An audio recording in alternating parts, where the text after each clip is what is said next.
الرجیم بسم اللہ الرحمن الرحیم الحمد للہ فاطر السماوات والارض جاعل الملائکۃ رسلا اولی اجنحۃ مثنی وثلاث ورباع یزید فی الخلق ما یشاء ان اللہ علی کل شیء قدیر ما يفتح الله للناس من رحمة فلا ممسك لها وما يمسك فلا مرسل له من بعده وهو العزيز الحكيم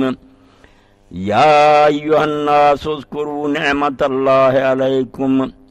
هل من خالق غير الله يرزقكم من السماء والأرض لا إله إلا هو فَأَنَّا تُؤْفَكُونَ۔ حمد اللہ کے لیے ہے جو آسمانوں اور زمینوں کا بنانے والا ہے، جس نے فرشتوں کو اپنے قاصد اور پیغامبر بنایا ہے اور انہیں پر دیے ہیں، کسی کو 2 کسی کو 3 کسی کو 4 اور جس کے لیے وہ چاہتا ہے پیدائش میں زیادتی بھی کرتا ہے، اس کو زیادہ بھی دے دیتا صلاحیتیں اور قوتیں۔ بے شک اللہ جو چاہے کر سکتا ہے، قادر ہے۔ جو رحمت کسی قسم کی بھی وہ اپنے بندوں کے لیے کھول دے تو کوئی اس رحمت کو روکنے والا نہیں، اور جو رحمت وہ روک لے اس کے روک لینے کے بعد پھر وہ کوئی دلا نہیں سکتا، اور وہی در حقیقت غالب ہے، اور وہی حقیقت میں ہر شے کی حکمت کو سمجھنے والا ہے۔ اے لوگو، اللہ کے جو انعام ہیں تم پر ان کو دھیان میں رکھو، یاد رکھا کرو۔ کیا اللہ کے سوا کوئی اور بھی خالق ہے جو آسمانوں اور زمین سے تمہیں روزی دیتا ہے؟ حقیقت یہی ہے کہ اللہ کے سوا کوئی الہ نہیں ہے، تو تم کدھر بھٹک جاتے ہو؟ قرآن مجید میں بار بار یہ کلمہ دہرایا گیا، اور کئی صورتوں کا آغاز الحمدللہ سے ہوتا ہے، اور آپ دیکھتے ہیں قرآن مجید کا آغاز ہی اس سے ہوا سورہ فاتحہ کا، اسی لیے اس کو سورۃ الحمد بھی کہہ دیتے ہیں۔ الحمدللہ بہت جامع کلمہ، اور جیسے حضرت علی رضی اللہ تعالیٰ نے فرمایا کہ اول الدین معرفتہ، دین کا پہلا سبق الف با اللہ کو پہچاننا ہے۔ آپ یقین جانیں دنیا جہان کے جو مذاہب ہیں، تہذیبیں ہیں، تمدن ہیں، ان کا مطالعہ کریں، اگر وہ درست ہیں تو اس کی وجہ یہ ہے کہ انہوں نے اللہ کو صحیح پہچانا ہے، اور جہاں بھی آپ کو گمراہی اور خرابی نظر آئے گی، جب اس کی جڑ تلاش کریں گے، پیچھے کو جائیں گے تو شجرہ جا کر ملے گا اس خرابی کے ساتھ کہ اللہ کو صحیح نہیں پہچان سکتے، یا مان ہی نہیں رہے، یا مان رہے ہیں تو غلط مان رہے ہیں۔ اللہ کی معرفت میں، اللہ کے پہچاننے میں کوئی مغالطہ ہو گیا، اور اس لیے جس دانشور نے بھی یہ بات کہی ہے بالکل 100% صحیح ہے کہ اگر تم کسی قوم کا تہذیب و تمدن جو ہے مفصل مجھے بتا دو کہ کیسے کماتے ہیں، کھاتے ہیں، رہتے ہیں، زندگی کا نظام چلا رہے ہیں، میں تمہیں بتا دوں گا کہ ان کا اللہ ایسا ہے، وہ ایسے اللہ کو مان رہے ہیں۔ یا اللہ بتا دو کہ وہ اللہ کو اس طرح مانتے ہیں، میں سارا نقشہ بنا دوں گا کہ وہ عبادت اس طرح کریں گے، ان کا رہن سہن ایسا ہوگا، ان کی عدالتیں یہ کریں گی۔ یعنی اللہ پر جو ہے نا ایمان یا اللہ کی پہچان، یہ بیج ہے جس سے تہذیب و تمدن کا درخت پیدا ہوتا۔ اگر یہ غلط ہو گیا سارا نظام خراب ہو جائے، کبھی درست نہیں ہو سکتا۔ تو اللہ کی پہچان کے لیے انبیاء علیہ السلام آئے ہیں کہ صحیح معرفت کرائیں، اس میں کوئی غلطی نہ رہنے دیں۔ جہاں بھی کسی کو اس سلسلہ میں ٹھوکر لگی ہے، شرک میں پھنس گیا، یا اللہ کے ساتھ کئی مان لیے، یا اللہ کو سمجھا کہ دنیا چلانے کے بعد وہ کنارے ہو کر بیٹھ گیا، اب دنیا خود بخود چل رہی ہے، جیسے یہ بہت سے سیکولر لوگ جو ہیں یہ اللہ کو مانتے ہیں مگر یہی کہتے ہیں کہ فرسٹ کاز ہے، چلا دیا اس نے، چابی دے دی، اب کوئی دخل نہیں۔ اس لیے یہ معجزات کے منکر ہیں۔ سر سید کتنے بڑے اچھے آدمی تھے مسلمانوں کی بات، یہی فرق آ گیا، نیچر ان پر غالب آ گئی کہ اللہ بھی اب دخل نہیں دیتا، اس نے جس طرح چلا دیا کارخانے چل رہا، اپنے آپ قوانین کے تحت کام ہو رہا، خدا ارادہ اور مرضی بھی کوئی نہیں۔ تو اللہ کو پہچاننے میں غلطی لگے گی، دین ہل جائے گا، ساری عمارت جو ہے ٹیڑھی ہو جائے گی۔ تو اللہ نے یہ بات کہی کہ الحمدللہ، یہ جملہ چھوٹا نہیں، آپ اس کو سمجھ لیں کہ انسان کے اندر ایک دل ہے، دماغ کہہ لیں اس کو، پہلے علم ہوتا ہے کہ اللہ کو کیسے ماننا، کیا تم اس کے بارے میں چیزیں مانتے ہو کہ اس میں یہ ہیں اور یہ نہیں ہیں۔ کسی شے کی بھی تعریف جو ہوتی، پڑھے لکھے لوگ ہیں، ڈیفینیشن تو ہم عربی زبان میں کہہ رہے ہیں وہ جامع معنی ہونی چاہیے، ایسی تعریف ہونی چاہیے کہ جو چیزیں اس میں ہیں ان میں سے کوئی رہ نہ جائے، ساری آ جائیں کہ اس میں یہ بھی ہے، یہ بھی ہے، یہ بھی، اور معنی جو اس میں نہیں ہے وہ بھی ساری آ جائیں کہ اس میں یہ نہیں ہوتا، یہ نہیں۔ پھر پتہ چلتا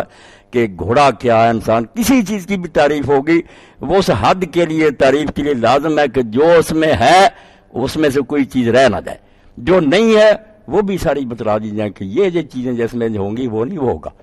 تو اللہ تعالیٰ کے لیے کیا ماننا کیا نہیں ماننا، علم۔ دوسری بات پھر زبان سے اس کے بارے میں کیا اعتراف کرنا، تیسری بات پھر اس کے مطابق اپنی زندگی میں کیسے اپنے آپ کو ڈالنا۔ یہ تین کام ہیں جو انسان کسی چیز کے بارے میں اگر اختیار کرے تو پھر کہیں گے کہ اس کو صحیح علم ہے اور اس علم پر اس نے عمل کیا۔ اب الحمدللہ کو آپ دیکھ رہے ہیں، الحمدللہ میں ایک سٹیج تو علم کی ہے کہ ہم اللہ کو کیسے مانیں، حمد تعریف، ہر وہ چیز جو خوبی کی ہے اس میں ماننی پڑے گی۔ جس کو آپ اللہ کہیں گے نا اس میں ہر شے جو ہے نا اچھائی آپ کے ذہن میں آتی۔ اللہ نے آپ کو عقل دی ہے، انسان بہت حد تک جانتا کہ یہ اچھائیاں یہ برائیاں، آپ چاہتے ہیں کہ وہ عادل ہو، انصاف کرنے دو، ظالم سے آپ نہیں محبت کر سکتے، مجبوراً اس کے سامنے سر جھکا سکتے ہیں، دل سے نفرت کریں گے، ہزار لعنت بھیجیں گے۔ عادل چاہتے ہیں، رحیم چاہتے ہیں، مہربان ہو، میری ضروریات کا اسے علم ہو، فکر مند ہو کہ اس کی حاجتیں پوری کریں، جو جو چیزیں مطلوب ہیں وہ سب اس میں پائی جائیں۔ اس لیے جب آپ الحمدللہ کہتے ہیں تو اتنا برقرار کرتے ہیں کہ ساری دنیا کی کتابیں اللہ کے بارے میں پڑھ جائیں، جو تھیالوجی اور علم الہی اس میں آ گیا کہ ہر اچھی صفت اور ہر خوبی والی بات اس ذات میں موجود ہے جس کو اللہ کہتے ہیں۔ اللہ کہہ کر پھر ایک شے بھی آپ نے کہا نا کہ یہ خوبی اس میں نہیں ہے، اللہ نہیں ہوگا۔ علم بھی ایسا ہونا چاہیے کہ ہر شے کو جانے، خواہ وہ چیز باریک سے باریک ہو، زمین کی تہوں کے اندر چھپی ہو، ہر چیز سے باخبر ہو، جہالت نہیں اس میں ہونی چاہیے، خوبیاں ساری ہونی چاہیے،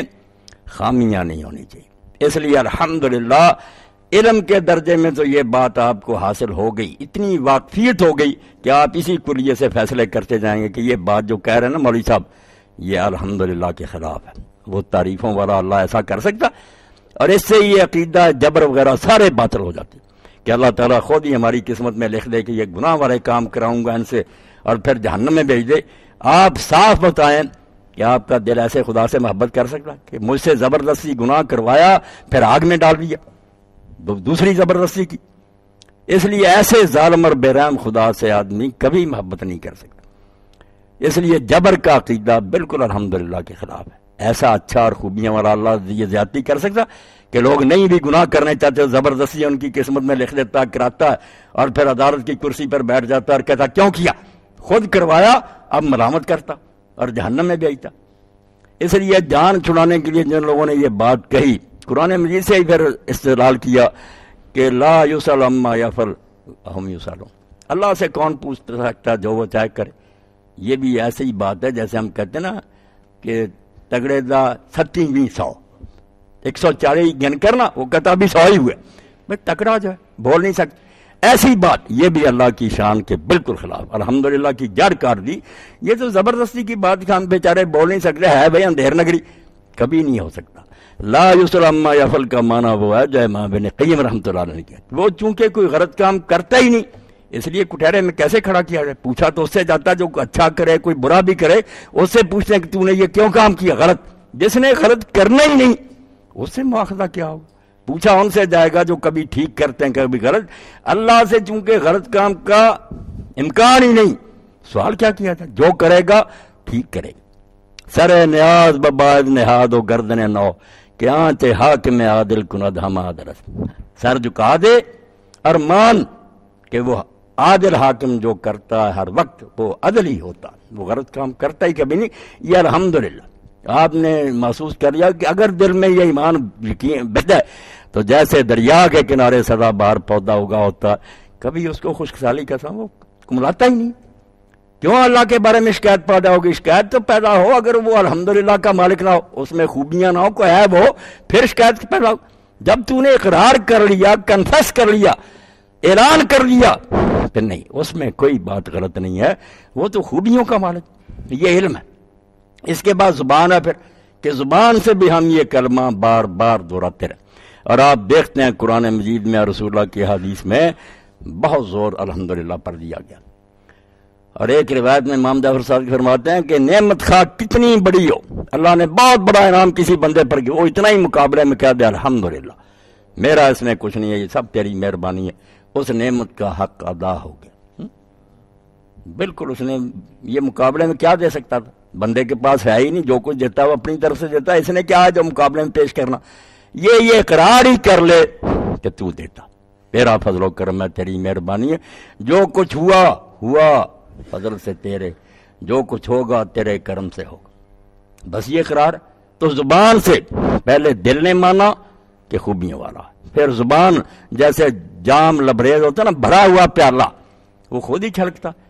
سکھانے کی ضرورت نہیں پڑتی کہ الحمدللہ کہو، نہیں، وہ سواری پر بیٹھا، اس نے کہا میرے لیے اسکوٹر گھر سے نکلتے تیار کھڑا،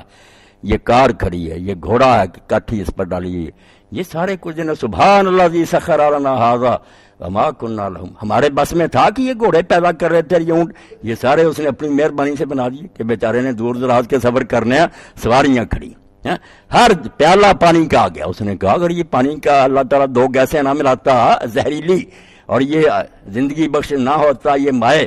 کس طرح زندہ رہ سکتا؟ روزے کی حالت میں تھوڑی دیر امتحان ہوتا، جان پر بن جاتی، تو یہ ساری نعمتیں خود بخود پھر بھرے ہوئے جام کی طرح چھلکتا۔ الحمدللہ الحمدللہ وہ بار بار یہ کہتا۔ اور پھر جو ہے شکر، ہم کا ایک معنی شکر بھی ہے کہ پھر ان نعمتوں کی قدر کرو جو اس نے دی ہیں، صرف یہ نہ بات رہ جائے کہ وہ خوبیوں والا ہے، باقی سارے اس کے نام ہیں، بعد میں اپنی مرضی سے اس کو برتو، یہ بھی اس خدا کی ناشکری اور اس کے ساتھ بغاوت ہوگی کہ چیزیں اس نے دی ہیں، تمہارا اس میں ایک ذرہ بھی نہیں ہے، مگر تم اس کی مرضی کے خلاف استعمال کر۔ یہی بات جب حضرت معاویہ رضی اللہ تعالیٰ نے لکھا ام المومنین عائشہ رضی اللہ تعالیٰ عنہ کو کوئی نصیحت کریں جو چھوٹی سی، تو فرمایا معاویہ کم از کم اللہ کی نعمتوں کا حق یہ ہے کہ اس کو اس کی نافرمانی میں تو صرف نہ کیا جائے، اگر ان سے اچھے کام نہیں کر سکتے، اس کی دی ہوئی چیز اس کے خلاف، اس کے دشمن شیطان کو خوش کرنے کے لیے برتی جائے، اس سے بڑا ظلم بھی کو ہو سکتا۔ اور اسلائی صاحب مرحوم نے بڑی پیاری مثال دی کہ کوئی شخص رحم کھا کر اپنے دوست کو پسٹل دیتا کہ بھائی کوئی دشمن آئے تو اپنا بچاؤ کرے نا، وہ حرامی خبیث نمک حرام رات کو اٹھتا جا کر اس کے بچے دینے والے کو جو مار دیتا اس پسٹل سے، اس سے بڑھ کر کوئی نمک حرام نہیں ہو سکتی کہ جو حفاظت کے لیے آ رہا دیا تھا اس کے بچے مار دیے، یعنی اللہ کی دی ہوئی چیز اس کے ہی خلاف، اس کی دین کی جڑیں کاٹنے کے لیے استعمال کی، اس سے بڑی زیادتی کوئی نہیں ہو سکتی۔ اسی لیے شکر النعم اجتناب المحارم، الحمدللہ جو جب کہتے ہیں نا کہ نہیں اللہ، جب ہم نے مانا کہ سب کچھ تیری طرف سے اور تیرا ہے تو ہم اس کو برتیں گے بھی اس طرح جس طرح تو خوش ہوگا، ذرا نہیں ان میں سے کسی چیز۔ تو نعمتوں کا شکر ہے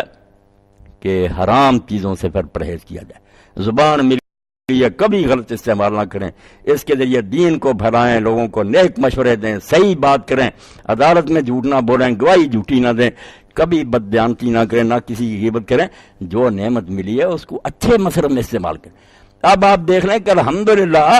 جو دین میں اتنا آسان کرما کہ بار بار دہرایا گیا، اس میں کتنے دفتر بھر دیے کہ پہلے اپنے علم کو صاف کر لو، بالکل اس میں جتنی ملاوٹ ہوئی نا تطہیر کرو، ذہنی تطہیر، دماغ میں سے ساری وہ چیزیں چھانٹ کر باہر نکال دو جس کا آخری نتیجہ اللہ تعالیٰ پر عیب نکلتا ہے، وہ مسئلہ جس کا آخری انجام یہ تمہارا دل گواہی دیتا ہے کہ یہ تو اللہ تعالیٰ میں یار خرابی کی بات نکلا، نہیں وہ غلط ہوگا، اللہ میں غلط بات ہو ہی نہیں سکتی، اس میں کوئی خرابی کی ہوتی، الحمدللہ کمالات کا مجموعہ ہے، خوبیاں خوبیاں۔ اور دوسری بات پھر زبان سے بھی اس کی تعریفیں کرتے رہو، ثنا، دوسرا معنی حمد کا ثنا، تعریف کرو، اور تیسرا معنی شکر کہ پھر اللہ کی دی ہوئی نعمتیں اسی طرح برتو جس طرح وہ پسند کرتا، اس کی رضا کے مطابق کرو. تو یہی بات اللہ تعالیٰ نے کئی صورتوں کے آغاز میں کہی، یہاں بھی کہی کہ الحمدللہ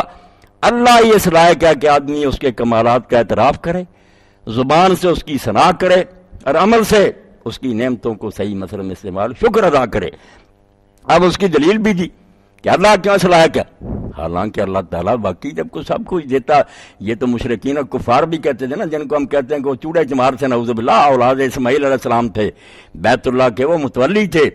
حج کرتے تھے، قربانیاں کرتے تھے، ختنہ کرتے تھے، عقیقہ کرتے تھے، صلاۃ ضحیٰ پڑھتے تھے، بہت دین ابھی ان میں باقی تھا، کوئی وہ چمار نہیں تھے.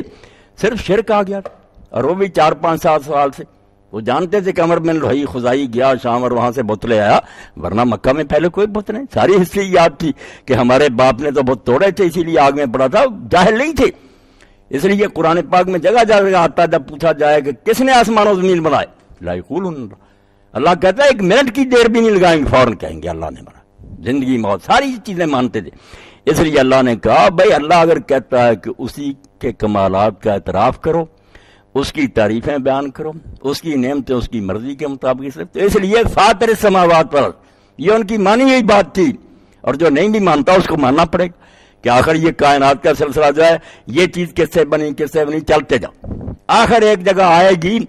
دہریا بھی مجبور ہو جائے گا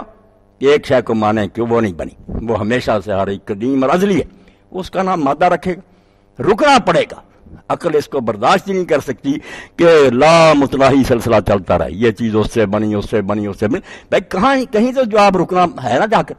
کہ یہ چیز خود بخود آ رہی ہے یا نہیں بنی ہوئی. ایک قدیم کو ماننا پڑتا ہے، دہریے کو بھی.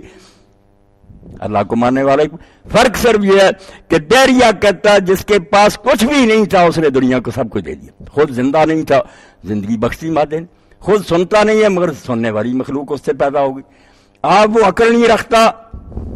عقل مخلوق اس سے نکل آئی. وہ ایسی بات کہتا ہے جو صرف ہٹ درمی ہے کہ مادہ بیچارہ ان صفتوں کا حامل ہوتا، خود نہ زندہ ہوتا، خود نہ سنتا ہوتا، چلتا نہیں. لیبارٹریوں میں چیر پھاڑ کر دیکھ نہیں، اس میں یہ اوسط نہیں. اللہ کہتا ہے یہ اس نے دیے ہیں جس میں سب کچھ ہے. جواب میں ہم دونوں مساوی ہیں کہ ایک قدیم کو مانتے وہاں رک جاتے ہیں کہ اس کو کسی نہیں بنایا، مگر ہم وہاں رکتے ہیں جس میں ساری خوبیاں ہیں، وہ اپنی خوبیوں میں سے پھر ذرہ ذرہ لوگوں کو بخشتا. تم اس کے بارے میں کہتے ہیں جو نتھنگ ہے وہ لوگوں کو سب کچھ دے رہا. تو اللہ نے فرمایا اللہ حمد کے لائق ہے، اس کی تعریف ہونی چاہیے، اس کا شکر. فاطر السماوات پر خالق بھی نہیں کہا، فاطر. ابن عباس نے فرماتے ہمیں سمجھ آتی تھی کہ فاطر السماوات پر کیا ایک بدو آیا، اس کا جھگڑا تھا کسی کنویں کے بارے میں، دوسرے شریک کے ساتھ اس نے کہا یہ کنواں فطر تو میں نے ابتدا میں نکالا، ابتدا میں کچھ نہیں تھا، میں نے پہلے بنایا. پتا چل گیا کہ فاطر کون ہے، جب کچھ نہیں تھا اس نے چیزیں بنائی. اب چیزوں سے چیزیں جو بناتے ہیں خلق، عیسیٰ علیہ السلام کا بھی آیا کہ وہ مٹی سے پرندہ خلق کرتے ہیں. یہ چیز سے کوئی ڈیزائن بنا لینا، یہ بندوں کو ملی ہے طاقت کے، لوہا لیتے ہیں مشینیں بنا لیتے ہیں، دوسری چیزیں لیتے ہیں، اسے کئی ڈاکٹر دوائیاں تیار کر لیں. یہ خلق مصنوعی سی ہمیں بھی آ سکتا. فاطر نہیں، جب کچھ نہیں تھا، نہ کوئی میٹیریل تھا، نہ زمین تھی، نہ آسمان، نہ مٹی، نہ پانی، اس وقت کون سے بنا دیا. اور آج تک یہ فلسفیوں سے حل نہیں ہوا، نہ کسی عقل مند سے حل ہی ہوتا کہ چیز سے چیز تو بنتی ہے جب کچھ بھی نہیں ہے کیسے بنی. یہ فاطر السماوات پر کہ وہ اللہ ہے شکر کے لائق، اس کے گن گانے چاہیے جس نے جب نہ آسمان تھے نہ زمین تھے اپنے اشارے سے سب کو وجود بخشی. سارے کھڑے ہو گئے جگہ جگہ. جاعل الملائکۃ رسلا، یہ فرشتوں کی بات حافظ صاحب پوچھ رہے تھے. سب سے زیادہ گمراہی فرشتوں کے بارے میں لوگوں پیدا کی. آخر انبیاء علیہ السلام نے یہ تو بتایا کہ اللہ نے ایک مخلوق پیدا کی ہے، اس کے ذریعے جہان کے کام ہو رہے ہیں، وہ اللہ کے نوکر ہیں. بارشیں ہو رہی ہیں، جانیں ڈال رہے ہیں، جانیں نکال رہے ہیں، کام سارے وہ کر رہے ہیں. اب ہندوؤں نے دیوی دیوتا ماننے لگے. یہ دیوتا جو کہتے ہیں کہ وایو دیوتا، اگنی دیوتا، یہ ہوا کا یہ آگے وہی ہے جس کو ہم کہتے ہیں کہ اس کام پر یہ فرشتہ لگا ہوا میکائیل اسرافیل. اور مکے کے کافر بھی سب سے زیادہ فرشتوں کی وجہ سے مشرک ہوئے تھے. باقی شرک جو تھوڑا تھا، فرشتوں کو کہتے تھے کہ فرشتے جو ہیں نورانی مخلوق، وہ اللہ کی بیٹیاں ہیں، ان کو اگر ہم خوش رکھیں وہ جو چاہیں گے اپنے باپ سے کروا دیں گے. فرشتوں کو بہت خوش رکھنے کی کوشش کرتے تھے. یہ جو بنے ہوئے تھے نا مندر زیادہ، یہ کوئی انسانوں کے نہیں تھے، یہ ہیکر سارے فرشتوں کے تھے، مصنوعی بنائے ہوئے تھے کہ یہ گدھ کی شکل کا، یہ گھوڑے کی شکل کا. ہندوؤں کے بھی ایسے ہی فرشتوں کے مصنوعی تھے. ہیاکل اور ان کے اسلام ان کو مانتے تھے، اور بیت اللہ کا طواف کرتے ہوئے کہتے تھے تلک الغرانی کر اللہ وَإِنَّ شَفَاعَتَهُ تُرْتَجَىٰ، کہ یہ بہت بلند پایا ہستیاں ہیں، ان کی سفارش ضرور قبول ہوتی۔ لات منات عزا کو مانتے کہ اللہ کی پیاری بیٹیاں فرشتے، اس لیے اس صورت میں اللہ نے ان کے بارے میں پوزیشن کلیئر کی کہ فرشتے بالکل ہیں، اللہ نے بنائے ہیں، کام کرتے ہیں، مگر جائر الملائکۃ رسلا، فرشتے نہ خدا ہیں، نہ خدا کی بیٹیاں، نہ خدائی من کا کوئی دخل ہے، رسلا وہ پیغام بنا، قاصد ہیں، نوکر ہیں، وہ چپڑاسی ہیں، حکم ملتا ہے وہ بھاگ کر کام کرتے ہیں، فیصلہ کرنے میں ان کا کوئی دخل نہیں۔ رسل نے کسا مکا دیا، رسول کون؟ دوسرے کا میسنجر ہے، پیغام لے کر جاتا، حکم ہوتا ہے فلاں علاقے میں بارش برسا دیتے۔ اس لیے کوئی احمق اگر کہتا رہا اسرافیل تو یہ کر نکل، جاہل ہے، اسرافیل نکل تو اللہ کی طرف دیکھ رہا ہے، لا یسبقونہ بالقول وہم بامرہ یعملون، بات بھی اپنی طرف سے نہیں کر سکتے کہ اللہ ایسا ہونا چاہیے، وہ تو جو حکم ملتا کر، کارخانے میں مزدور ہیں، فیصلہ کرنے میں ان کا کوئی دخل نہیں۔ اس لیے فرمایا فرشتے اللہ نے ضرور بنائے ہیں مگر تم گمراہ ہو گئے، ان کو اللہ کی بیٹیاں بنا لیا، ان کے مندر بنا لیے، ان کی نیازیں دیتے ہو، کچھ نہیں کر سکتے۔ جائر کہتے رسول، اللہ نے فرشتے بنائے، وہ صرف قاصد ہیں، حکم ملتا اس حکم کو لے کر دوڑ پڑتے ہیں، اور ان کو اللہ نے پھر جو جیسا جیسا ان سے کام لینا تھا اس کے مطابق آپ بھی طاقتیں دی، اولی اجنحہ، ان کو پر دیے ہیں، قوت پرواز دی ہے، اتنی تیزی سے بھاگتے ہیں کہ ایک لمحے میں عرش عظیم سے زمین پر آ جاتے ہیں۔ مثلا کسی کو 2 پر دیے ہیں، ثلاثہ کسی کو 3 دیے ہیں، رباع کسی کو 4، اور اسی پر بس نہیں ہے، یزید فی الخلق ما شاء، جن کے لیے چاہتا ہے اس سے زیادہ ہی بناتا۔ اور جبریل علیہ السلام کا تو رسول کریم علیہ السلام نے فرمایا نا کہ جب وصل شکل میں مجھے نظر آیا تو 600 پر تھے، اور مشرق سے مغرب تک اس نے ڈھانکا ہوا، اتنا بڑا وجود۔ ہاں تو اللہ فرماتا نوکر ہیں وہ اللہ، تم نے گمراہی سے سمجھ لیا کہ وہ خدا کے شریک ہیں، بیٹیاں نہیں، ملازم ہیں، حکم ملتا ہے وہ بھاگتے ہیں، کرتے ہیں۔ ان اللہ علی کل شیء قدیر، اور یہ اللہ نے سلسلہ اپنی حکمت سے چلایا، ورنہ وہ فرشتوں کا بھی محتاج نہیں، نہ یہ کہ اس کے بغیر کام نہیں اس کا چلتا، وہ تو ہر شے کر سکتا، زمین و آسمان بھی اپنے حکم سے بنا سکتا ہے، فرشتوں کو بھی پر دے سکتا ہے۔ اللہ کو مانو جو سب کچھ کر سکتا، ہر شے پر قادر ہے۔ پھر آگے اس کا غلبہ اور اقتدار بیان فرمایا کہ ویسا حق میں مطلق ہے، فرشتے وہاں کیا دخل دیں گے، اور انبیاء اور یا کیا دیں گے، ما یفتح اللہ للناس من رحمتن،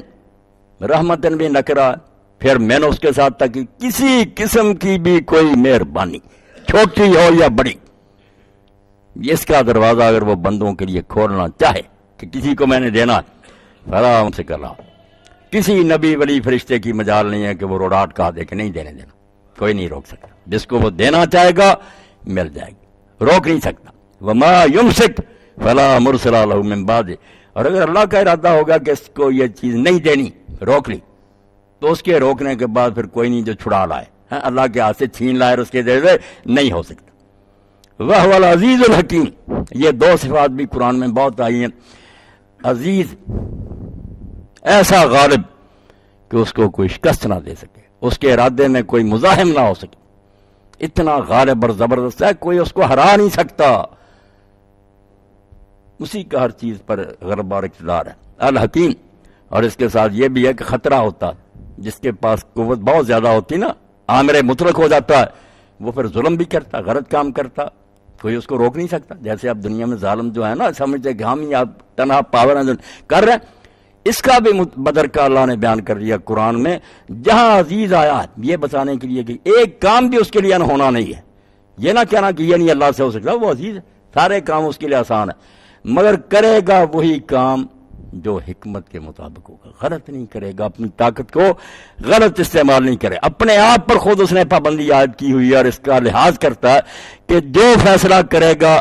عین مبنی بر حکمت اور مسلط ہوگا، اس سے اطمینان حاصل ہوتا ہے۔ ورنہ جب ہم آیات پڑھتے نا کہ جس کو چاہتا ہے گمراہ کرتا ہے، جس کو چاہتا ہے، اس سے بھی لوگ بھٹک جاتے ہیں، سمجھے کہ اللہ کی جو ہے نا مشیت وہ اندھی ہے، بلائنڈ پاور ہے، لاٹھی اندھے کی گھوم رہی، پتہ نہیں کس کے لگے، غلط بات۔ وہ عزیز ہے، واقعی ہدایت جس کو چاہے گا دے گا، جس کو چاہے گا گمراہ کرے گا، جس کو چاہے گا بخشے گا، جس کو چاہے گا سزا دے گا، سب سے ٹھیک ہے، یہ اقتدار کی بات ہے، مگر کن کو بخشے گا وہ سارا قرآن بھر دیا، حکمت جو تھی اپنے اصول وہ تو بتا دیے کہ ان کو بخشوں گا، ان کو نہیں، وضاحت ہوگی، ہدایت کا بھی کہہ دیا، ہدایت کن کو دوں گا، خامخواہ نہیں، یہدی الیہ من اناب، جن میں رغبت ہوگی جو تلاش کریں گے میں ضرور ان کو ہدایت دوں گا۔ وما یضل بہ الفاسقین، اور گمراہ صرف ان کو میں کروں گا جو بدکاری کی طرف جانا چاہتے ہیں، جن کے ارادے برے ہیں راستہ چھوڑ دیتا ہوں، غیر لئی مات واللہ، جدھر جانا چاہتے ہیں دفع ہونے دیتا ہوں۔ تو وہ قوانین اور ضوابط دوسری جگہ سے پتہ چلتا ہے کہ وہ چاہے گا کیا۔ یہ بالکل ایسے ہی ہے جیسے کوئی جج صحیح فیصلے کرے نا، غلط نہ کرے کسی سفارش سے، وہ اگر کہے کہ میں میاں اپنی مرضی کروں گا تو احمد یہ سمجھے گا کہ اس کا کوئی قانون نہیں۔ وہ تو یہ کہنا چاہتا ہے کہ تم جو سفارشیں لاتے ہو، پریشر لاتے ہو، رشوتیں دیتے، یہ نہیں کام دیں گی، قانون کے مطابق کام ہوگا۔ اللہ نے بھی جہاں کہا نا کہ جو میں چاہوں گا، وہ یہ کہ دوسروں کے دخل دینے سے کچھ نہیں فیصلہ بدلے گا، کوئی سفارش نہیں مجھے اپنے راستے سے ہٹا سکتی، کوئی دباؤ نہیں ہٹا سکتا۔ باقی میرے فیصلے اپنی جگہ تو وہ حکمت پر مبنی اصول ہیں، ضابطے ہیں، ان کے خلاف نہیں ہوگا۔ اس لیے بجائے چاہنے کہ اگر ہم ترجمے میں یہ لکھ دیں اور ساری دنیا کے ترجموں میں یہ لکھوا دیں کہ میں گمراہ کرتا ہوں اس کو جو گمراہی کے لائق ہوتا ہے، میں ہدایت دیتا ہوں اس کو جو ہدایت کا طالب ہوتا ہے، قرآن سے ہی لے کر مسئلہ حل ہو جائے، وہ چاہت سامنے آ جائے کہ اس نے چاہا کیا، مشیت اپنی تو ظاہر کر دی کہ میں یہ چاہتا ہوں۔ فرمایا وہ غالب ہے اور ہر اپنی جو ہے پاور اس کو حکمت کے ساتھ استعمال کرتا۔ اور پھر آخری فکریں فرمایا یا ایھا الناس اذکروا نعمت اللہ علیکم، اے لوگو جو انعام بھی تمہیں حاصل ہیں ان کے بارے میں دیکھ لو، کون دیتا تمہیں، یہ آسمان کس کا، زمین کس کی، بارشیں کون برساتا، بوٹیاں کون اگاتا، جانور کس نے پیدا کیا، لباس کون مہیا کرتا، خوشبوئیں کون دے رہا، تمہارے جسم میں جو ضروریات ہر وقت کون دے رہا، جو نعمتیں بھی ہیں تمہیں حاصل ہے، یاد کرو یہ سارے اللہ کے نام ہیں، کسی کا اس میں کوئی حصہ نہیں، کوئی دخل نہیں۔ حال من خالق غیر اللہ یرزق من السماء والارض، دو نعمتیں بڑی ساری اس کے اندر آ جاتی ہیں۔ ایک نعمت ہے ایجاد کی کہ ہم بن گئے، پہلے تو یہی ہے، اگر ہوتے ہی نا تو سارے مسئلے ختم ہوتے، پھر آگے بات کیا چلنی تھی، پہلے ہے ہوئے نا، ہست ہے، یہ وجود کی نعمت ہے، یہ خلق ہے، کوئی اللہ کے سوا دوسرا ہے بنانے والا، نہ تو تم بنے ہو کسی اور کے بنانے سے، میں نے بنائے، نعمت ایجاد بھی میری ہے، وجود میں نے بخشا۔ اب بخشنے بنا دینے کے بعد فکر نہ کرتا، کوئی نعمت ابقاء کی نہ ہوتی، ہمارے زندہ رہنے کے لیے جو سامان درکار ہیں، ہوا چاہیے، پانی چاہیے، دھرتی چاہیے، لباس چاہیے، سواریاں، جتنی ضرورت ہے، بیمار ہو جائیں علاج کے لیے ان گنت۔ میڈیسن کا شعبہ آپ دیکھیں، ذرا کوئی خرابی پیدا ہونی تھی نا، کسی پتھر میں، بوٹی میں، کسی نہ کسی چیز میں اس کا علاج رکھ لیا، لوگ آہستہ آہستہ معلوم کرتے جا رہے ہیں، دفتر بن گئے کہ خرابی اگر وہ اس طرح درست کر رہی ہے، مشین اس نے بنائی تھی نا، ساتھ ہی خرابی کا علاج بھی بتایا۔ تو فرمایا نہ تو اللہ کے سوا کوئی خالق ہے، نعمت ایجاد بھی اس کی ہے، وجود اس نے بخشا، اور اس کے بعد بھی زندہ رہنے کے لیے جو چیزیں چاہیے، یرزقکم من السماء والارض، صرف بنا کر چھوڑ دیا۔ اب بتاؤ آسمان میں سے کون تمہیں رزق دیتا ہے، زمین میں کون ہے جو ایک دانہ تمہارے لیے اگاتا، بناتا میں ہوں، زندہ میرے سہارے رہتے ہو، لا الہ الا اللہ۔ اس کے بعد بھی تمہیں سمجھ نہیں آتی کہ پوجا صرف اس کی ہونی چاہیے، اس کی نیازیں دو، اس کے نام کو جپو، اس کی تعریف کرو، ہمیشہ اس کو یاد کرو جب بھی کوئی مشکل پیش ہے، جب خالق وہ ہے، رازق وہ ہے۔ فَأَنَّا يُؤْفَكُونَ فَأَنَّا تُؤْفَكُونَ، آخر میں فرمایا تمہاری مت کیوں ماری جاتی ہے، تمہاری عقلیں کیوں اٹھ جاتی ہیں کہ یہ ساری چیزیں جن میں کوئی ایک کے بارے میں اٹھ کر دعویٰ کرے کہ جسم کا گراؤنڈ کا کسی نے پیدا کیا، کسی نبی ولی کا کوئی حصہ ہے اس میں، رزق میں کسی کا کوئی ایک دانے کے اندر بھی کوئی شریک ہے، جب نہیں کوئی اس میں حصے دار، کیوں نہیں پھر کہتے کہ لا الہ الا اللہ، وہی اس لائق ہے کہ اس کو پوجا جائے، اس کے سامنے سر جھکایا جائے، اس سے مدد مانگی جائے، اس کی نیازیں دی جائیں۔ فَأَنَّا تُؤْفَكُونَ، یہ سب کچھ جاننے کے بعد بھی تم پاگل ہو جاتے ہو، تمہاری عقل اٹھ جاتی ہے، اور یہ بھی نہیں کہا کہ تم خود گمراہ ہو جاتے ہو، مجہول کا سیگا، کیونکہ شیطانی لشکر ہیں زمین میں پھر رہے، اور آپ حیران نہ ہو کہ شیطان آپ سامنے آئے گا، شیطان آگے ذکرات اور دشمن ہے تمہارا، اس نے ایسی اپنی فوجیں زمین میں پھیلا دی ہیں، وہ نہیں سامنے آئے گا، کبھی براہ راست حملہ نہیں کرے گا کہ اللہ کو نہ مانو یا نیکیاں نہ کرو، اپنے کسی ایجنٹ کے ذریعے گمراہی پھیلائے گا۔ اے بسا ابلیس آدم روئے ہس پس بھر دستے نہ بعد، تو سمجھتا ہے ممبر پر یہ عالم کھڑا، یہ ابلیس اس نے حلول کیے کھڑا، یہ شرک کی دعوت دے رہا، اللہ سے ہٹانے کے لیے نامراد کھڑا، یہ مرشد ہے جو کہتا ہے بیعت کرو، اللہ کی کوئی ضرورت نہیں ہے، ہم اللہ کو سنبھال لیں گے، سب شیطان پھر رہے ہیں، ابلیس ہے ان کی شکل میں،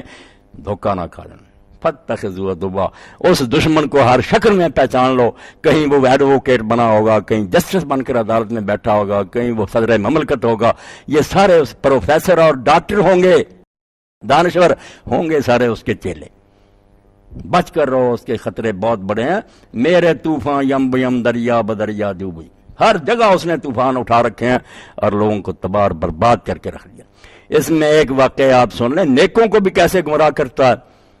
کہ حضرت شیخ عبد القادر جیلانی رحمۃ اللہ علیہ فرماتے ہیں، میں بیابان میں جا رہا تھا، میں نے دیکھا کہ اچانک گپ اندھیرا ہو گیا اور پھر اس میں سے ایک بڑا نور ظاہر ہوا اور روشنی سے آواز آئی کہ عبد القادر میں تیرا رب ہوں، مجھے تیری نیکیاں پسند ہے، اب سے تیرے لیے شریعت کے سارے حکم جو ہے ختم کر دیے، کوئی عبادت کی ضرورت نہیں، نہ کسی حرام سے بچنے کی ضرورت ہے، شرعی پابندیاں ختم۔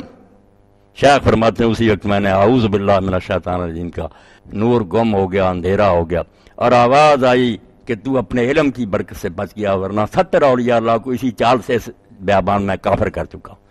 تو آپ نے فرمایا یہ بھی خبیث تیری شرارت ہے، تو کہتا ہے علم سے بچا، علم سے نہیں، علم ان کے پاس بھی بڑا تھا، یہ صرف اللہ نے فضل فرمایا، میں تیری چال سمجھ گیا، اللہ نے بچا لیا، ورنہ وہ عالم نہیں ہے۔ تو اللہ تعالیٰ سے مدد مانگنی چاہیے کہ وہ نامرادوں سے بچائے، ورنہ فاننا تو پھکوں، لوگوں کی اپنی مت نہیں ماری جاتی، مارنے والے مارتے ہیں، ایسے غلط حوالے مثالیں گھڑ گھڑ کر بیان کرتے ہیں، اللہ سے ہٹا دیتے ہیں۔ تو اللہ رب العالمین فرماتا پیدا کرنے والا میں ہوں، ضروریات ہر وقت تمہاری میں مہیا کرتا ہوں، جب سر جھکانے کا وقت آتا مجھے چھوڑ کر تم دوسرے دروازوں پر ٹھوکتے پھرتے ہو، یہ بدترین گمراہی ہے، اس کو نہیں میں بخشوں گا، اور سارے گناہ شاید بخشوں مگر شرک کو نہیں بخشوں گا۔ کہ مجھ میں کیا خامی دیکھی تھی کہ مجھے چھوڑ کر دوسرے دروازوں کی طرف گیا، ان کے پاس کیا تھا، میں اگر کوئی ذرہ ان کو دیتا تھا، میرا دیا ہوا تھا، مجھ سے مانگتے۔ تو اللہ توفیق دے، اللہ تعالیٰ کی صحیح پہچان اور معرفت ہمیں نصیب ہو جائے۔ وآخر دعوانا الحمدللہ رب العالمین۔ بہت غیر حاضری کے بعد حکیم صاحب کو اللہ تعالیٰ نے شفا دی ہے، آج وہ درس میں تشریف لائے، اللہ انہیں صحت کاملہ عطا فرمائے۔